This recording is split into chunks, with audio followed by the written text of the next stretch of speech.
In this video, I'm going to show you how you can enable file downloads in Slack. So if you had disabled file downloads or you had blocked members from downloading files from Slack and they can't download anything, but you'd like to go ahead and change these settings to allow them to be able to download, then you can go ahead and make these changes in Slack.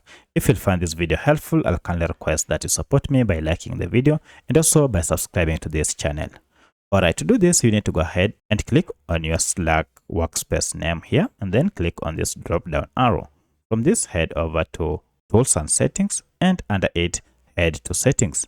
Then choose Workspace Settings. Now, if you click on Workspace Settings, this will take you to a new tab. And from this, go over to the sidebar and head to the Administration section. Under this, click on Security Settings and then scroll down to Device Settings.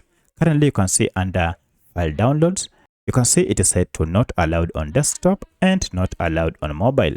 So to enable this, go ahead and click on Edit and then uncheck these boxes next to desktop and next to mobile, and then go ahead and save. Now you are told if you need to protect your sensitive data, you can stop people from downloading files or copying messages. But for my case, I want to allow, and therefore I'll click this saving to save the changes. Now you can see file downloads is allowed on both desktop and on mobile on my Slack workspace. So that's how you can enable file downloads on Slack. If you have any other question, kindly let me know in the comment section. Otherwise, thanks for watching and let's meet in the next video.